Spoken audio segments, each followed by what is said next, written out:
This is the bridge with your cousin now. This is the bridge. This is the bridge. The bridge with your cousin now. The bridge with your cousin now. This is the bridge. This is the bridge. The bridge with your cousin now. We are the guys. Face, Big Dan, and all. This is Bridging Gap Podcast. Bridging the Gap Podcast. We are back for another one. Give it up because right now y'all can see we got a special guest in the building. This is your guys. You know what I mean? Come on, man. This is the bridge. Listen, we are back for another one. You know what I'm saying? As you can see, we got an extra person on the show today. You know? It ain't just Big Dan. It ain't just Mr. Face, Uncle Face, whatever you want to call him. It ain't just Unc. You know what I'm saying? Today, we have the mayor. We have the mayor. The mayor down there. He the mayor around there. I was down there. I seen how he moved down there. We got the mayor. Rose Tree. I'm talking about the whole Rose Tree motherfucking youth sports situation going on up there. So currently, is it still currently? Currently, he is the coach of the Rose Tree Colts. Got it. Drexel Hill baseball. And also CYO track and basketball. Woo! You know what I'm saying? Yeah. Oh my God. Every situation I've been to, he was the mayor out there. He moved like that. When he moved, nothing. When he moved, everything stops. Remember that scene on The Wire when Avon came walking through the baseball field and everybody stopped moving? Yeah. That's You also Tom. a teacher, right? I am a You teacher. teach, right? Yeah. and you're a teacher. You left that off the cue card. I did all that rehearsing and you left it. Where you teach at? I teach in Mastery, Douglas. And he's a teacher at Mastery and Douglas. Whatever he just said, we got Reggie Manley in the building. Clap it up. Come on. Let's go. Thank you.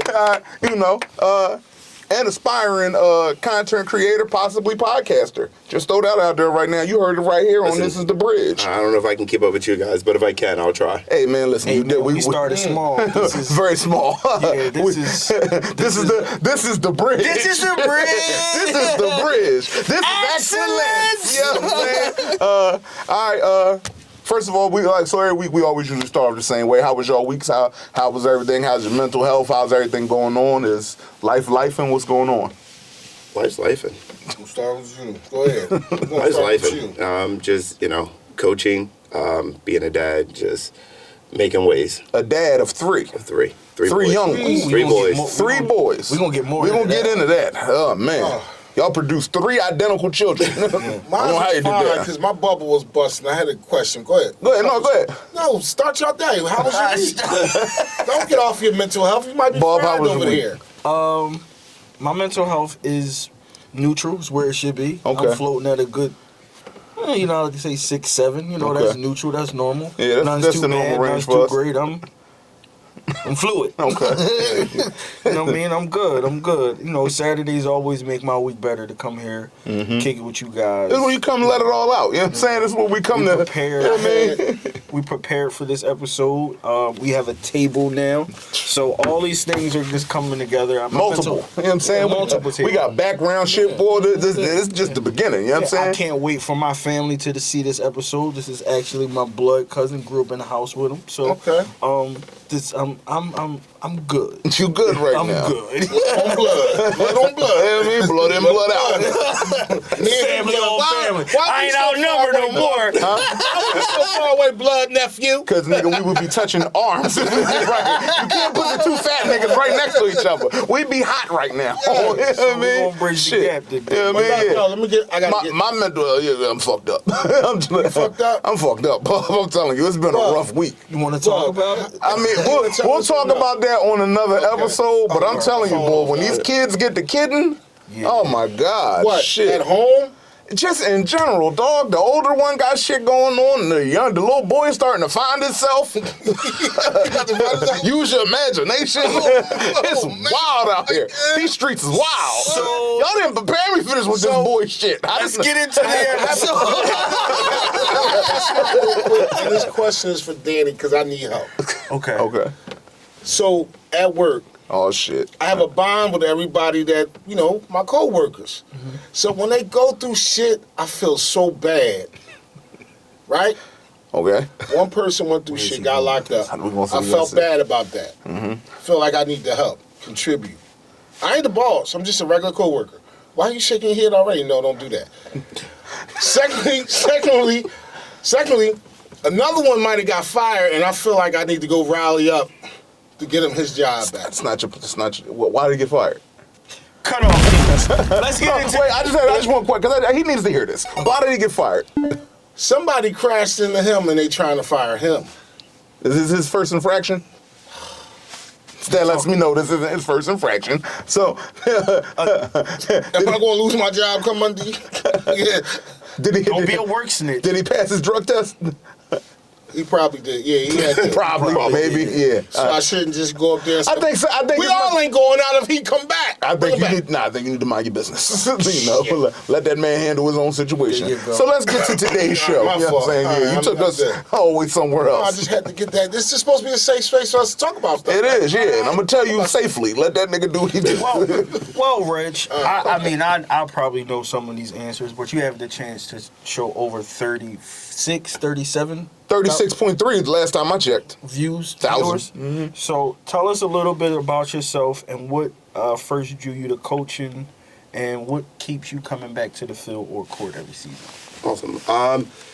So I've been coaching for just over 22 plus years. I've coached every sport from gymnastics to all-star cheerleading to football, to track to soccer. I've had league champions, I've had state and national champions on just about every level. But what drew me to coaching was the ability to use sports to give back to the young people. A lot of times, sports isn't the only outlet for kids. Right.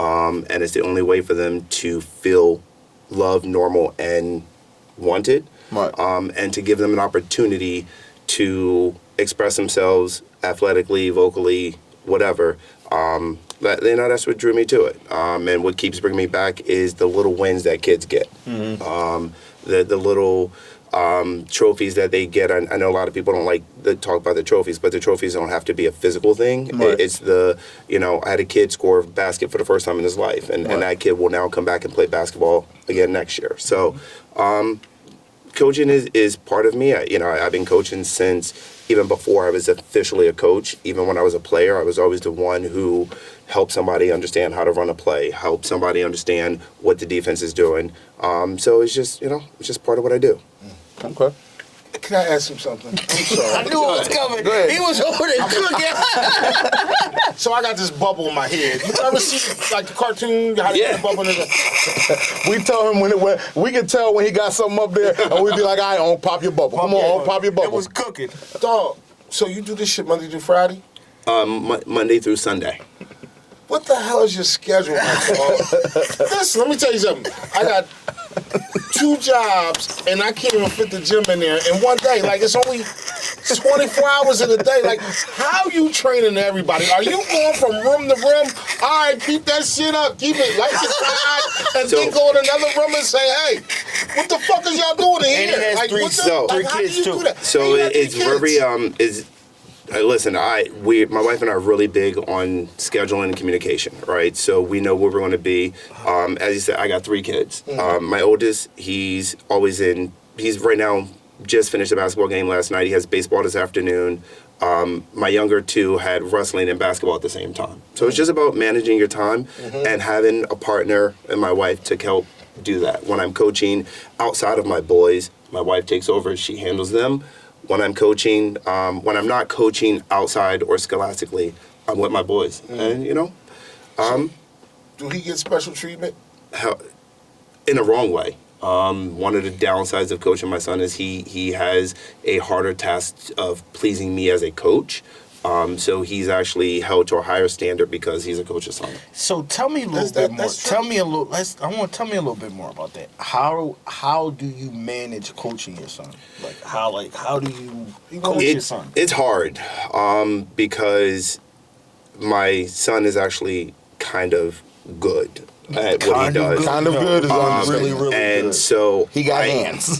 So I have an added pressure of What is maintaining. that? At Dylan James 11. At Dylan James 11, check his page check out his on Instagram. He's already said that he's going, to the SEC or the Big Ten and going to be a top 25 draft pick. You got to speak it into existence. So with him coaching all my boys, I have the added pressure of being not just a coach but a dad and having the cap of just being impartial. But it's hard because I have a higher standard than most parents. Let me ask you something. Has there ever been a time that you experienced, because you're not just coaching your sons, you're also coaching a bunch of other sons. Has there ever been a time where as though your sons might have felt slighted, like maybe you leaning into some other kids more than them and they felt the type of way? No. So, okay. I was just saying, so I am. how do you handle that? How I do am you... the epitome of equality. Okay. I don't care if you're my son or you're not. If I'm coaching you, you're my son. Right. So if you mess up, you're going to get the same, correction that my son's going to get. Right. If you make a good, play, I'm going to praise you the same way. Where the difference comes in is that, take for instance last night, my son had a slight fever going into a tournament playoff game. Right. With 12 minutes left, I legitimately yelled out onto the court, "You can die in 12 minutes, but right now I need you to go do what you need to do." Right? You can die in 12 minutes. And How old is he? he's 8. What? You can. I just wanted to throw that out there for context. I thought he was a teenager. This is Sparta! And he went out in that last. What's that shit? But you got a job? Huh? You got a job? You doing your job? Then why don't you tell your white buddies black for red blood? Because they ain't black for you. Work for Plum Nickel, and you know it. The team? What team? And he went out during that last 12 minutes, dropped 8 points, had a couple of assists, and he passed out on the way home in the car. Had that been another character, had that been another player, Right. come sit on the bench, Right. So there's that dichotomy of pushing him a little bit too hard, but in the end, that he wants to be that guy, so he has to have that pressure. Has there ever been a time where a parent might have thought you was going too hard? On him or their kid? Either. Never their kid. Right. I'm fortunate to coach with other people who understand the relationship I have with my son. Right. So when they feel as though I'm being hard on him, they don't have a problem saying, "Hey, let me talk to him. Let me have that, coach moment, not the dad coach moment." So, Right. no. But I'm even kill. I'm fair. Like you have a job to do. You either do it or you don't. All right, so let me... We gotta do we gotta get 1-on-1. No, he gotta say overruled, not you. Who's overruled? Overruled. Get back to the show question. No, I mean, listen. I got some questions. Go ahead. This Go ahead. your last interruption. Why? It's not. I'm not. Because we got some good questions on the cards. Nigga, go ahead. We only got the one of them so far. Refrain from the N-word. I'm sorry. Go ahead. So yeah, what I was about to ask you. What would you ever do if you had that kid that was better than your son, and you need to do more attention to that kid? That was a good question. So if you are a good coach, there's never a kid who gets more attention than the weakest kid on your team. Mm-hmm. But he's not. I'm just saying he's not weak. You just always got that one better, but he better than your son. Then my son is going to go train and work out with him to figure out how to get better. So all the time you got to spend with this extra kid, you bringing your son with you. Right, but it will never be, for me personally as a coach, it'll never personally be... went to a training. He's 8. He goes to personal training. It will never be a situation where I feel as though that somebody's better than my son, my son always has somebody that he can learn from. Or every player has somebody that he can learn from. So I will. So if there's somebody, like right now I'm searching for opportunities for my son to go work out with kids who are better than him to give them an opportunity to get better. And I'm going to bring them back into the fold with the rest of my team because I want everybody to benefit. It's not just about... All you got to do is be around Danny to see how to be great like him. You don't have to be jealous. Just go be around him. And see it's never about... Like Danny? Danny's great? I mean, listen. He made that table. That was the table. That was IKEA.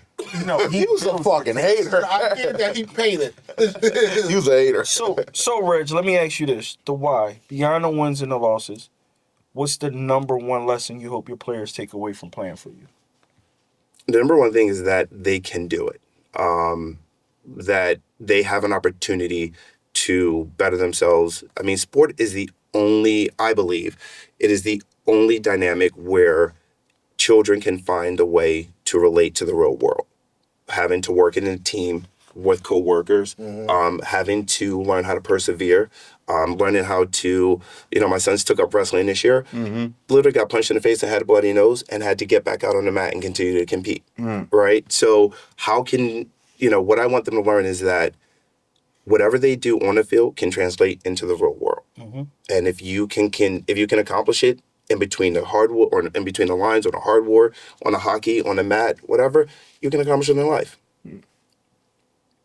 That's dope, because, I think I need to get my son in something, because, I keep trying to find which sport he would want to do, and he just keep wanting to be a Power Ranger. But here's the funny part about that, and thinking about preparing for that, especially of men of color, we tend to only put our kids in sports that we are comfortable with.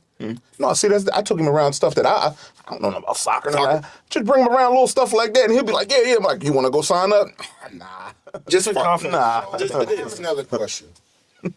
I'm cooking today, ain't it? In order to do all this coaching through various sports, have you had skills in all these sports? Like, did you ever have skills in, like, when you was young, coming up and all this? Like, I couldn't tell you how soccer goes. Sidebar about Unc that you probably don't know. He has trophies for fucking powerlifting. Yeah. Really? A power lifter back in the day, yeah. Yeah, he was like... So, my personal playing story, I was all public in football. I played in college. I ran in college. I played semi-pro. I played professionally in football. I had an opportunity to play or try out for a team in Canada until I tore my quad. I ran track. So, yes, I have the ability to do this, but I'm a lifelong learner. And if you put me in front of anything, I'm going to learn. So I was fortunate when I was coaching gymnastics to learn from Olympians. And I took that in. I had kids that, went on the States and made the national team. Right. So, when I started my own all-star cheerleading squad, I knew nothing about cheerleading. But people came to me for tumbling and learning how to flip. And I was like, well, if I'm teaching them, I might as well start my own program. And I won 3 national championships in cheerleading. Jesus. So, I love sports. Again, it is I think it's the catalyst that brings everybody together, and it gives skill building. All right, so I got a question for you. Apparently, he might not have wanted to ask you this because he passed me the cue cards. So, in a league where you might be one of the few black coaches, how do you approach building relationships with parents and other coaches? Transparency. Be who you are. Don't code switch. See? Don't code switch. Like who I am now, the temperament that I have in front of the camera is the same that I have in front of my classroom. It's the same that I have on the court, same that I have on the football field. And just open communication. Parents also know that I have the best interest for all kids, not just my son. And so when they see that, and they see that I'm pouring into their child as much as I'm pouring into mine, it just builds a relationship of trust. And when they trust you, the kids trust you, the parents trust you. Right. What does support... I always wanted to be a teacher. That was my goal when I was young. Holy. Wasn't mine, but I wanted to come to jeans and a blazer and a little What was you polo going to teach shirt. the kids, huh? Math. I can see See, it. I can see you being a really math love the teacher. kids. I would have taught them. No. Don't you do it, Bob. Don't you do it. He can count. Don't you do it. He can count. But the math he was going to teach, it was the math he taught me. Because if you put the 7 on top of the 7, you know, you get all even. Do not, never put 7 on top of 7.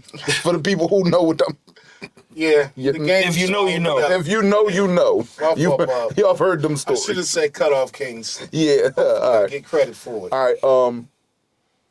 What does support look like from the league and like from the parents, and like what makes you feel like truly valued in that environment? The biggest thing that you can get and feel valued is the return factor. Right. When you get the same kids year after year that continue to come back. My goal, and I'm a numbers guy, my goal is to have less than 3% attrition every season. So if I can keep that down, and that means we're building a program, that means they're coming back, that means they like what we have. Support also means, you know, the parents investing also into the program. Right. Not just at all on the coaches or the coach's wife, but the parents are supportive. And that's really evident. Like right now we're going through something with one of my players, his dad just passed 2 days ago with bile duct, due to bile duct cancer. The parents every night have gone over to their house and taken over some food, you know, and these are people that we've only known for 2 years. But, you know, we're already planning on making sure that next season he's taken care of. So, you know, just having that family outside of the field. Right. And it just give kids friends for good life. song. Teams give kids friends for life. It does. Yeah. Well, let me cut off. Let's give him the questions. He's the guest. No, it's his action. Yes, that's not And we have he can jump in. So I'll take it back. at a part of in every episode of the show, we do a portion where it's called Ask Onk. Face those a bunch of this or that questions, or just some questions at Onk just to get his take, because he has some of the funniest and wildest takes that we His get on wisdom there. is heard throughout the streets. Go ahead. So this is Ask Onk segment, and it's pertaining to what we kind of talk about. Sorry, I didn't put in the cue cards. Oh, but good. I'll read them all. What's the most important thing youth sports should teach kids? Tell me. I'm going to read them off. You pick one, okay? I'm listening. Winning championships, discipline and teamwork, having fun and staying active, preparing for high school sports and college. D, all of the above. Steve is not on there. But is it D? Is it D? Is it D? No. You don't It is think it should be D? No. No. Preparing for high school and Because college they sports. prepare for high Not school. everybody's going to play in high school and college. Oh yeah. I mean, if you think about it, I mean, there's less than once 10% of high school players will go to college and play. right, but once they go on, it's out of my hands. I'm gonna tell them this shit today. I'm going preparing y'all for this. I think And what's the next one? winning championships, Winning championships. And I want them to come. Discipline and If I win a teamwork. championship, I need y'all parents to come to my house and start clapping. They ain't or have to having do fun that. and staying active. Pick one. That's a movie that you talking about. Yeah. You think about Remember the Titans when they cheered. Yeah. You're not getting in that. If I had to pick, I would say discipline and teamwork. Yeah, that too. All of the above. It's all good shit. It's not about winning championships. But it's about championship. We want to win. Moving on. If a kid isn't getting too much playing time, what should the parent do? Cut him. Am I right? Cut him. No, go ahead. What is it? Talk to the coach respectfully. Let the kid figure it out and work harder. Move the kid to another team. Confront the coach after the game. I'm gonna give you my opinion. If my kid is fit, if he's not Getting that much playing time. getting that much playing time, then I'm taking home and we gonna do our own thing as a Pop and son, right? The word to help him work out to get better? To get better. Yeah. Okay. Well, my son dumber than the mother. Catch the ball. What's the joke? Make it down. Go right. I said right. It's left. No, 2 steps, turn right, catch it. listen, Catch the ball. I appreciate that answer because a lot of times parents will come confront me or confront other coaches about their kids' playing time, but their kids isn't doing the work outside of that. Now, there are instances where coaches do have favoritism, but for the most part, have your kid work hard so his talent cannot be ignored. There you go. So, what I'm asking, you said you work with other coaches too, right? Yeah. If you see a coach doing something, they got sons on there too, right? Mm-hmm. So if you see something out of line, would you say something to that Yes. coach? You would? I'm not one to shy away from voicing in a respectful manner my displeasure of how coaches are. But I also have relationships and what programs that have culture of non-favoritism. Right. Okay. That's got another one for me. You good? No, you good. All right. Question for you, off of something that just not off of you, something that just came to my head. So, your sons, I'm assuming they've had other coaches before, right? Yes. Has there ever been a time where as though you saw a coach coaching your son in a way that you felt wasn't right, and you had to? And did you feel as though you needed to intervene, or did you have to let the coach do his thing? So Because I'm assuming there's a lot of different coaching styles. there's a lot of different coaching styles.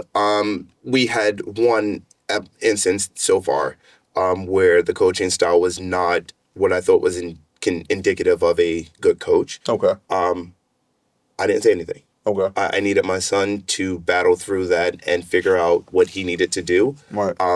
What the coach wasn't doing wasn't dangerous. It just wasn't my style of coaching. Okay. And so for my son's sake, we needed him to learn how to learn from other coaches and be in environments where he was uncomfortable. Right. So it was a learning opportunity for both me as a parent, as a coach, but him as a player. Okay.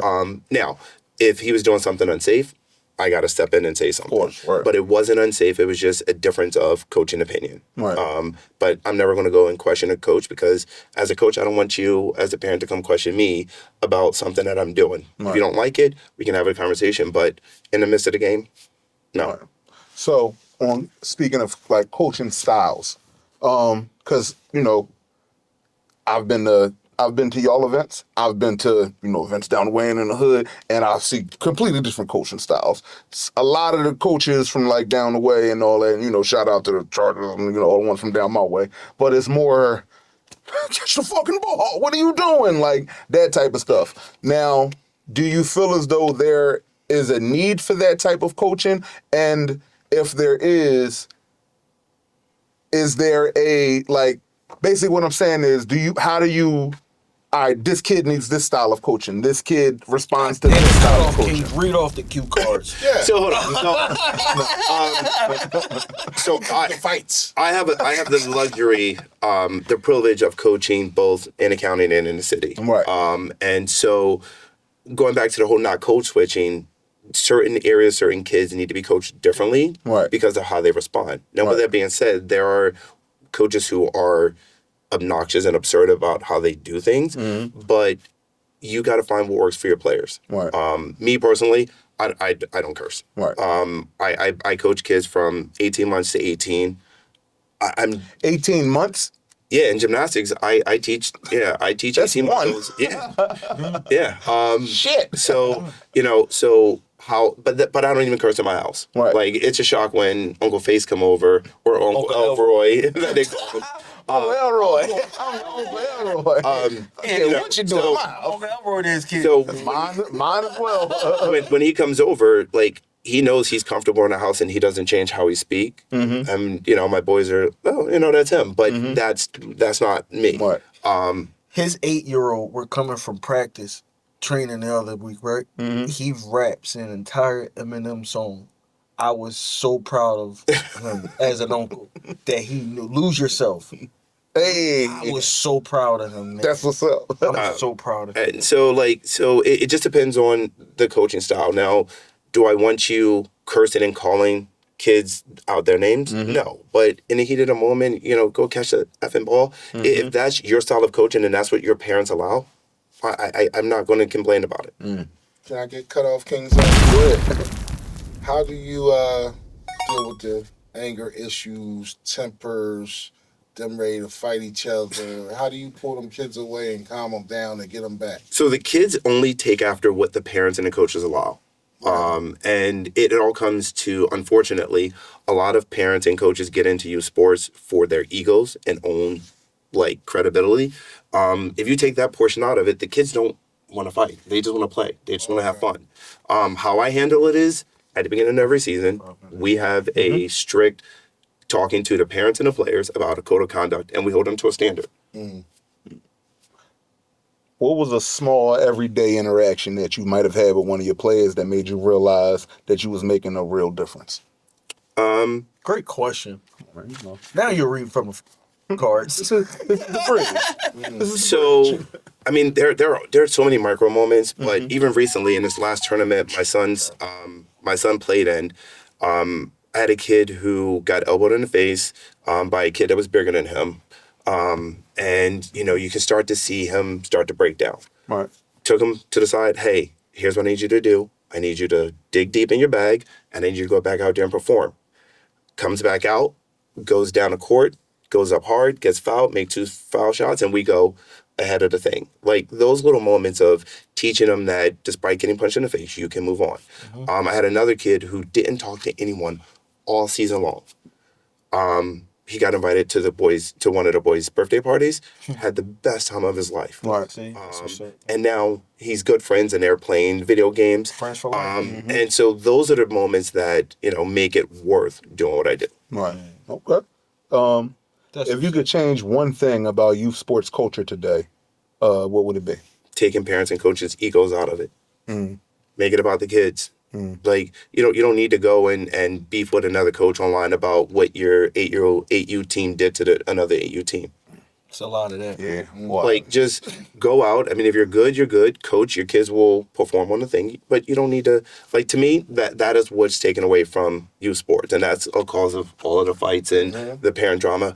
And then also, don't hate. If you see a kid on another team that's better than your team, give that kid love. Don't talk about him behind his back or about his parents. Like, let that kid be a kid. Let him enjoy being good, and take your ego and personality out of it.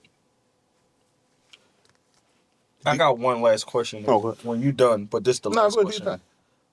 So this is a question we kind of ask. We're going to ask all our guests when they come on our show. Oh, it is? Yeah, 'cause we asked Buzz. Okay. Go We ahead. asked Buzz. What's one thing you like about BTG after seeing you? Like, you probably saw it, watched it, but actually being here and seeing it. Like, what's one thing you like about BTG in a whole? I thought you was going to ask another question we asked Buzz, and now I'm going to ask him that. But go ahead. What I appreciate is the authenticity of what you do. This is just like sitting at our dinner table, just having conversation. The relaxation of just being open to, like Unc said, to safe space to, say what you need to say and feel as though, right. So I appreciate also the opportunity to talk about, youth sports and how it can be a savior for some kids. I feel like I feel the same. I feel the same way. I feel you on that one, dog. Because you could be saving a lot of lives. He does. A lot. Coaches save a lot of lives. Real shit. Coaches is some young boys' first dad. That's what I was just about Real to say. father You figure. know how many fucking kids probably look at him as their father, as a father figure? By giving them that discipline, and you saving lives because you changing the world. You know what I mean? They got something to do. Listen, there's a lot of them. There's a lot of good men and women out there who are doing the work to save not only the sport but also the kids that are in the sports. So, shout out to all parents who volunteer. And I do get paid for some of the coaching that I do, but a lot of coaching I do I don't get paid for. And the payment That's is the thing, man. the payment is the smile on the kid's face when they succeed. Man, let's clap. Let's clap it up for that, man. Real shit. Let's clap it up for that. Yeah. What's your favorite sport to watch? Instead of, I know you coaching a lot, so what's your favorite sport? Basketball, football, Soccer, baseball. Believe it or not, track and field and gymnastics.